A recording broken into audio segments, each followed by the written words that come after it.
News, सच जरूरी है।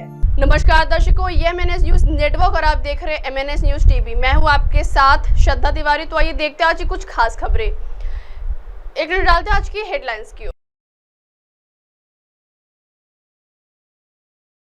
दिल्ली में कांग्रेस को झटका, अध्यक्ष पद से हटे लवली। जाति उपजाति के आधार पर हो रहे चुनाव। 1996 के बाद पहली बार पार्टी के चिन्ह पर चुनाव लड़ेगी शियद।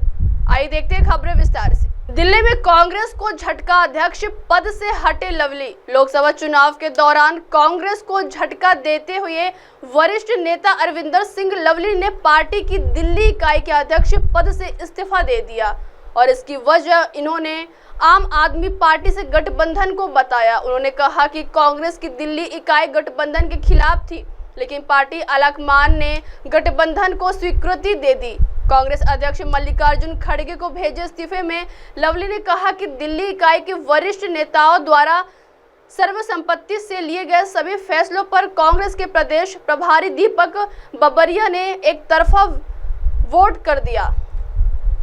लवली ने कहा कि मैं भारी मन से यह पत्र लिख रहा हूं कि दिल्ली इकाई का अध्यक्ष बने रहने में असमर्थ हूं। मैंने कांग्रेस के कार्यकर्ताओं की मदद करने के एकमात्र उद्देश्य से प्रदेश कांग्रेस अध्यक्ष की भूमिका को स्वीकार किया था, जिनके साथ मेरा बेहद करीबी जुड़ाव रहा है। उन्होंने धन शोधन के आरोपों में जेल में बंद दिल्ली के मुख्यमंत्री अरविंद केजरीवाल की तारीफ करने के लिए उत्तर पूर्वी दिल्ली से कांग्रेस के उम्मीदवार कन्हैया कुमार की भी आलोचना की। उन्होंने दिल्ली कांग्रेस के प्रभारी पर भी आरोप लगाया कि उन्होंने मुझे DPCC में वरिष्ठ पद पर नियुक्ति करने की अनुमति नहीं दी है।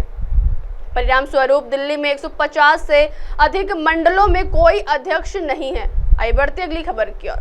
जाति उपजाति के आधार पर हो रहे चुनाव। प्रगतिशील माने जाने वाले महाराष्ट्र में आम चुनाव में जाति और उपजाति जातिगत समीकरण राष्ट्रीय और विकास के मुद्दों पर भारी पड़ता नजर आ रहा है।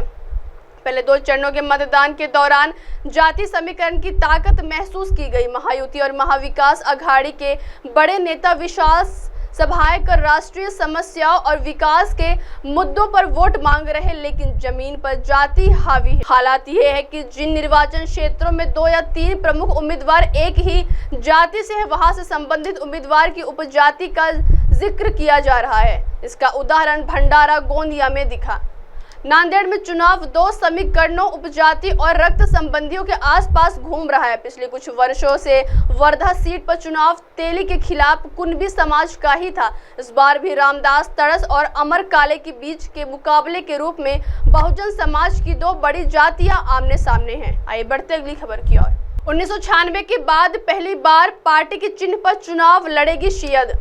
भाजपा से गठबंधन तोड़ने के बाद अकाली दल 1996 के बाद से पहली बार पार्टी के चिन्ह तकड़िया तराजू पर गुरदासपुर लोकसभा सीट से चुनाव लड़ने जा रही है। वह इस सीट पर अपने पूर्व सहयोगी दल से मुकाबले के लिए तैयार है, जिसने कई मौके पर यह सीट हासिल करने के लिए स्टार पावर का इस्तेमाल किया है। शिरोमणि अकाली दल ने 1996 में भाजपा के साथ हाथ मिला था। पंजाब की 13 लोकसभा सीटों के लिए सीट बंटवारे की व्यवस्था के तहत भाजपा अमृतसर, गुरदासपुर और होशियारपुर से चुनाव लड़ती थी। शियद कृषि कानूनों को लेकर 2020 में भाजपा नीत राष्ट्रीय जनतांत्रिक गठबंधन से अलग हो गई। अब आप हमारे न्यूज चैनल को आपके मोबाइल पर भी देख सकते हैं। मोबाइल ऐप पर देखने के लिए प्ले स्टोर से MNS news TV app download करें। Insta, Hike, Twitter, Koo, Facebook के सोशल मीडिया प्लेटफॉर्म पर हमारा चैनल उपलब्ध है। आप इस YouTube पर भी देख सकते हैं, आप इसे लाइव भी देख सकते हैं www.mnsnewstv.com पर। अब वक्त हो चला है दर्शकों ब्रेक का। ब्रेक से लौटने के बाद देखिएगा देश और दुनिया की तमाम बड़ी खबरें। बने रहिए MNS न्यूज टीवी पर। नमस्कार।